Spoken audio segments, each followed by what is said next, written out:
I did say in the collection tour video that I had a script ready for the Bone Shaker, and I was probably not going to use it, and I was correct on both counts. I do have the script, I'm not using it, instead I'm just winging it, but we are talking about the Hot Wheels collab Bone Shaker today, and again, late to the party, as I always am, and this is great. Please do not expect a video on Twin Mill. I have zero interest in Twin Mill. Realistically speaking, I shouldn't have gotten Bone Shaker either, but I mean, come on. Look at this thing. This hot rod mode is absolutely incredible, so I really couldn't pass this up. Twin Mill, though, is not really my thing. Both the robot and car just don't do it for me. But this looks so good. I really, really appreciate just all of this. Like, the engineering on this is really interesting. The robot mode is weird but cool, and like the vehicle mode looks like this. I mean, come on. This is such a ridiculous vehicle that I can't help but admire it. Like, I love the open roof hot rod thing that they've got going here in the first place. There's a lot of interesting molded stuff going on here, like what looks to be some extra stuff in back that like might be for added speed. I don't know if this is like nitrous or not. I don't know what that looks like because I'm not a car guy in any capacity, but like I like the molded stuff back here and like a little bit of silver paint for that. The inside you can actually see pretty clearly, and it is molded. We've got painted seats. There's even like a very brief, vague hint of a steering wheel in there. It's, you know, you really can't sit in there because there's no floor. It just kind of goes from seat to plastic, but still, it's cool that it's open. And because all the windows are open, you don't have to worry about the window paint and translucent plastic being all weird, because there's no translucent plastic on this guy, thank goodness. And of course, you have the gigantic pipes on the sides that are painted silver, the exposed engine at the top, the cylinders that are silver, the skull holding headlights with painted suspension on the side too. That's ridiculous, and I love it. The gigantic wheels with the silver rims, and then all the stuff underneath that actually does a pretty decent job of masking the obvious robot stuff. But, you know, if you know what to look for, and you know it turns into a robot, then this isn't a surprise, really. But still, it's cool. And, of course, got to mention the flames going around the front and the sides, and the little Hot Wheels logo on there, just because. Yeah, this is just a cool design. And I mean, the credit for the design of the vehicle mode does not go to Hasbro, because Hasbro didn't design the vehicle mode. Mattel did. At least I'm pretty sure Mattel did. But this is still really cool, and I think this is a fun vehicle mode. I like how you've got the very obvious centerpiece of the skull up front, but then like the exhaust pipes on the side almost look like curved ribs, which is kind of neat. And then, of course, the fire just makes you think that that's probably what comes out of these exhaust pipes, and possibly even at the top of the engine when this thing really gets going. It's cool. It's not boring, that's for sure. And there's, I don't really think it needed more paint. Like, there are little details here and there. Like, there's some more shock absorber, like strut stuff in the sides here that maybe could have been painted.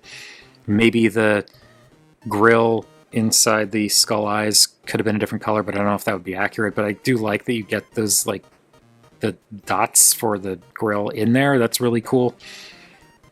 And this, you just have this bit painted silver, and the rest of this is like gray and black plastic. Maybe that could have been painted, but I don't care. They even painted the taillights, so like this is cool. And it's got these giant wheels, and like, because this is a Hot Wheels vehicle, you would think it would roll really well, and it rolls way better than that. Like, it does not take much to get this thing going. It rolls super duper well, which stands to reason because this is a Hot Wheels car. But I like that. It's fun. It is fun to mess with. And unfortunately, it also comes with a weapon accessory. This weapon accessory is so unfortunate. It doesn't ruin the figure or anything like that, but like, the storage here I both kind of love and definitely do not love. Because unfortunately there's no way to store this underneath the vehicle. There only is one option, which is not in the directions, by the way, but there's this kind of tapered peg tab thing at the base of the handle that this guy's going to hold, because clearly that's what this is going to be, just some silly club. And there's a little slot right here in the front of the car, so you just tab this in, and that's the weapon storage.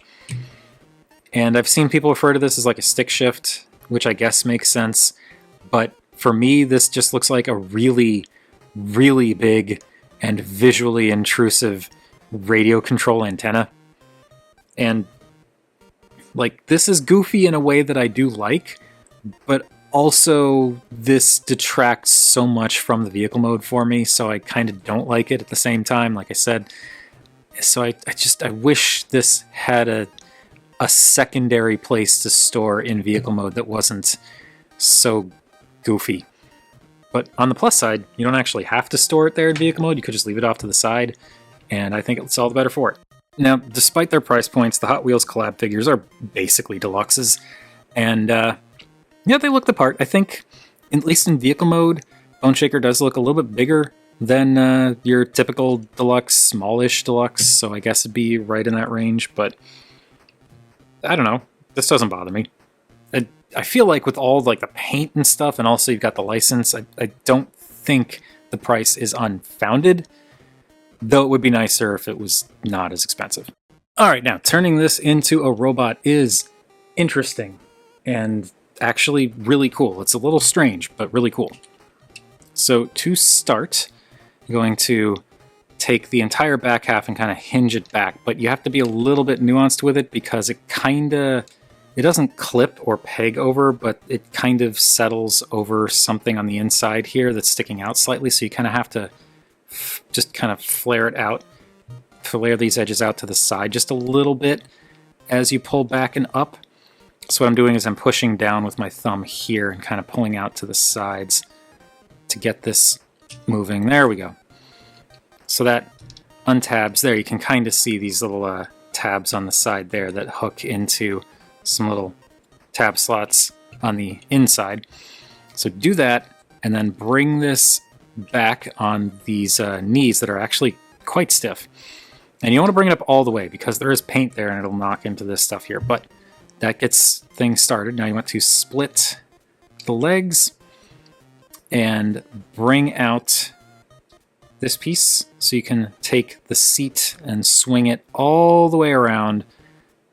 Not quite 360 degrees, but it goes so that it's like sitting like this. It'll stop naturally. And then you want to take this little frame bit here and swing it in, and that'll tab into the side. And now this piece will swing down, fold in on this other hinge, and just kind of keep coming down until it kind of stops. And then you can straighten the leg out, and that is one leg. And same deal here. Fold this out so you can swing this around until it gets to its stopping point. Then this comes in, this comes down, folds in, and then comes down the rest of the way, and then you can straighten out the leg. And that is the lower body all done. It's very simple, but also, I think, very interesting. And now for the upper body, you want to grab the smokestacks, the exhaust pipes, and kind of pull down, and they tab in, they plug in up in here. So swing this down, untab and swing this down, and now the wheels will untab and swing out, just like that. These bits in here that are the arms, surprise, surprise, will swing out. And before you do anything with the torso, what you want to do is you want to pull out the skull. You kind of have to bring the wheels down a bit so there's clearance, but you pull the skull out. Now this whole thing will fold down, and this will swing down, and this will kind of snap peg over this piece here. You'll feel it kind of thunk into place. And also you kind of want to bring these bits in a little more, so this will come down and settle into place. Now we can straighten out the arm, so rotate at the bicep and pull out the fist, bring that down, and then this panel will go all the way in. It'll just kind of sit up against the body. So sit that up against the body, rotate the bicep, bring out the fist, straighten out the arm. And now with all of this, you want to make sure this is in, because then you can bring this back in, and there are these little slots on the other side, the back side of the skull here, that'll actually tab over these panels that'll keep them from moving.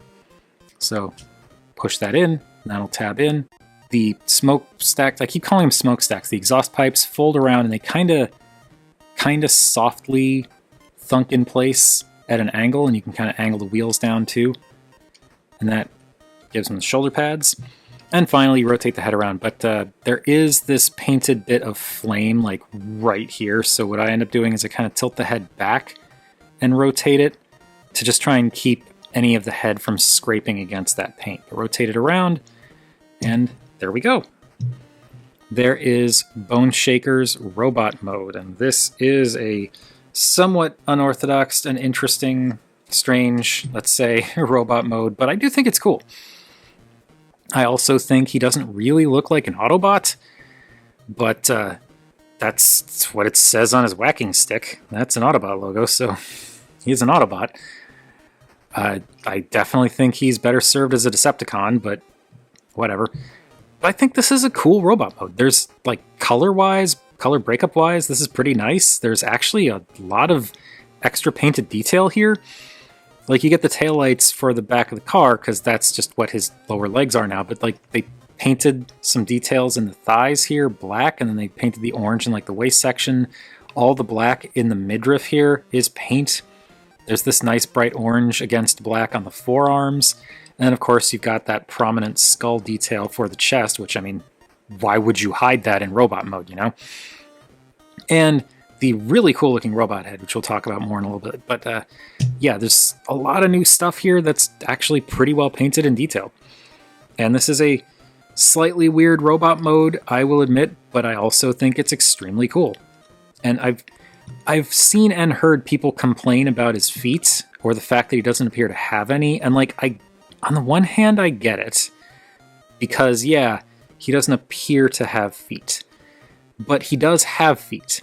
That's what the bottoms of the seats are, and because of this hinge, he actually has pretty prominent ankle tilts, which do look a little bit wrong if you go out too far, but like, you can get pretty reasonable range out of that before it starts to completely disrupt things. And yes, it makes the foot-toe look off, but like, for more subtle stuff, it's completely fine. And on top of that, because of the nature of the transformation and the stiffness of the joint, you can actually tilt those forward so you can give him a more like forward-leaning stance. So you can actually get some like ankle forward motion, or yeah, forward motion on the foot for more, again, heroic kind of stances, which I just think is really cool. And they work as feet. They don't look amazing as feet, but like, he's an alien robot from another planet that turns into a Hot Wheels mobile.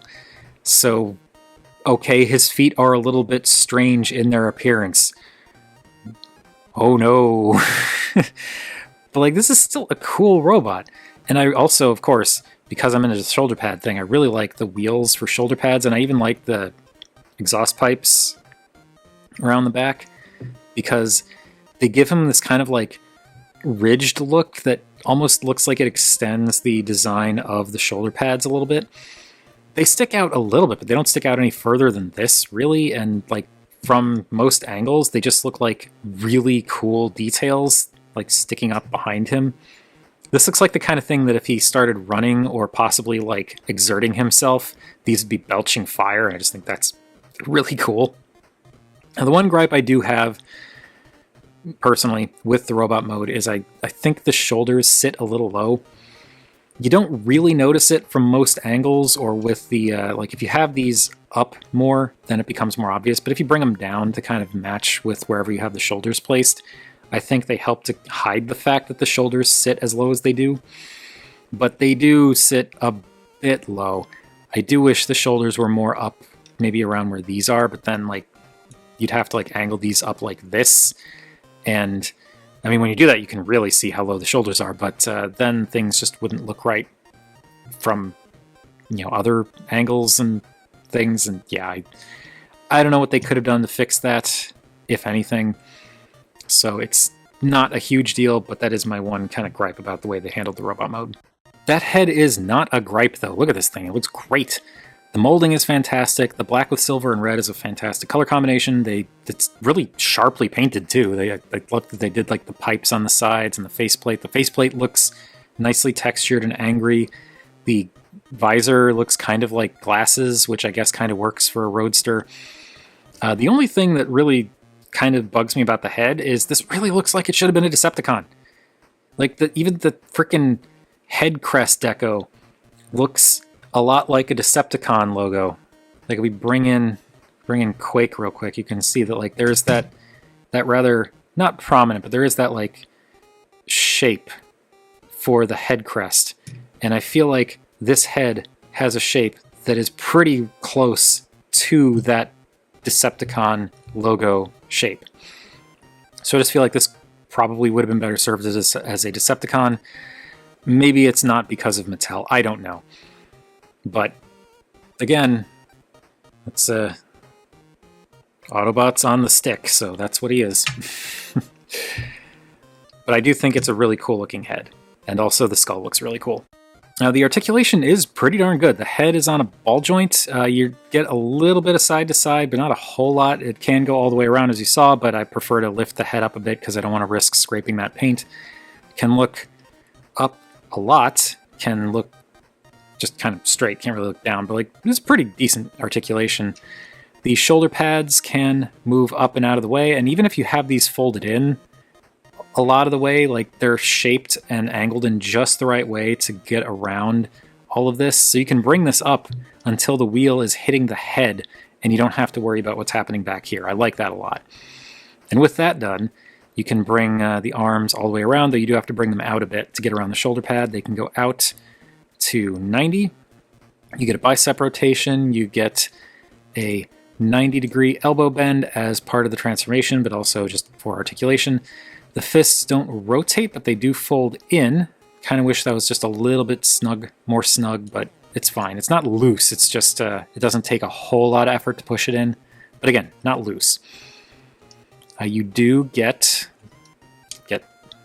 this out of the way. You do get a waist rotation that goes all the way around. The hips can go forward to a bit past 90, can go back to a bit past 90, can go out to 90. You get a thigh rotation that goes all the way around. The knees can bend pretty much as deep as you want them to because of the transformation and just the nature of everything, because nothing gets closed up back there. So you got really nice deep knee bend. They can also straighten out so that they're just a little bit pointed forward, like the legs are set up just a little bit forward, which I like because it helps with those kind of static hero poses.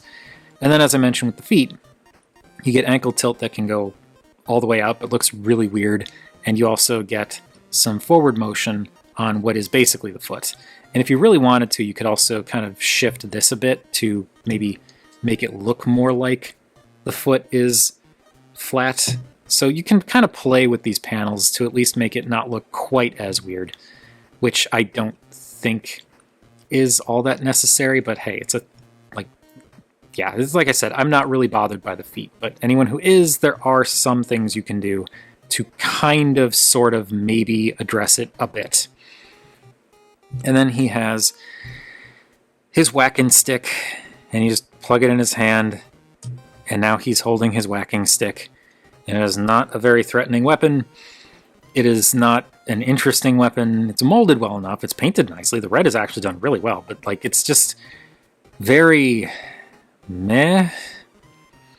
And what also stinks is he really doesn't have anywhere to store this in the robot mode. Like I guess you could kind of put this back here where it's just sitting on the shelf of his windshield, but it's not plugged in. It's just sitting there. There's nowhere for it to tab in. The tab that you tab this in for in the vehicle mode is on this foot now, so if you wanted to tab that in there, it'd be like this. I mean, I guess you could do that if you want. But yeah, there's no good place to store this in robot mode. I really wish that his weapon wasn't this. But this is what we got. And it's fine. Like, you know, I can ignore it. I can put it in a parts box if I want.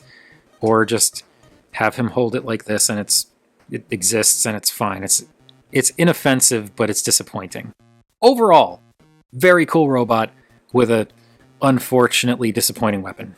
And in terms of size, as I said before, he is basically a deluxe at a higher price point because of the extra paint and the whole crossover licensing fee, I'm sure.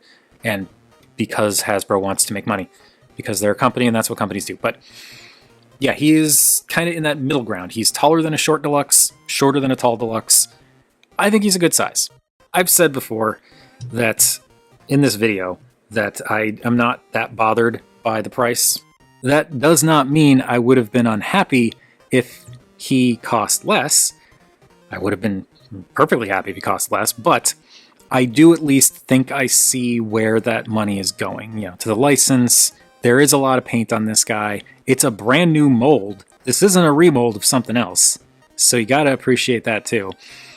I just feel like, given everything going on with this figure, I think the price is understandable. I'm not saying justified, just understandable, and I do not regret paying it. But, you know, if it's too much for you, then just don't get the figure. Simple as that. Or wait for a sale, because maybe there will be one. Or check the aftermarket. Maybe someone will sell theirs for less than they paid for it, because maybe he won't be like a huge deal, even though everyone was excited when they first came out. We'll see. Point is, this is a cool figure, and I think if you think he looks cool, get him. Because he is cool. He's like, you know, average deluxe, posable, maybe slightly better in some places, not as good in others. It really depends. Gears is going to dance circles around him, but you don't have to do any backpack movement to get head rotation on Bone Shaker, so that's something to consider. But yeah, this is a super cool figure. I love the design. I think the alt mode is amazing. This is a figure where, like, for a bit, I was actually tempted to put him in alt mode for display, but I do think the robot mode looks really cool too. And like, as I said, the shoulders are a bit low, but it's so easy to ignore that if you just angle the shoulder pads down a bit. It really helps to hide that fact. And so his feet are a little bit strange. Boo-hoo. It's not a problem. I think he looks amazing, and I'm very glad to have him. And I really do honestly hope we get more interesting collabs like this. I wouldn't even be mad if we got more Hot Wheels collabs, if they picked other vehicles that were, you know, not necessarily like Bone Shaker, but were very unique. There are lots of really interesting Hot Wheels cars that I think could make for some really cool Transformers figures. I don't think we'll get that. I kind of feel like this is a one release as in two figures, but like, yeah, it's a one and done, basically. I could be wrong. I'd love to be wrong, but, you know, we'll just have to see. Hopefully, Twin Mill and Bone Shaker sell well enough that Hasbro and Mattel are just like, ooh, let's do more. But for now, those are the two we got, and I'm really happy with this one. But that is enough about me talking and making my throat dry about Bone Shaker. What do you all think of this guy? Or Twin Mill? By all means, weigh in on Twin Mill. Whatever your thoughts, chime in. Feel free to chime in down below. I always enjoy hearing from you all. Thank you for watching, and again, another transforming robot in the next video. I don't know why I bother saying that, because obviously that's what it's going to be.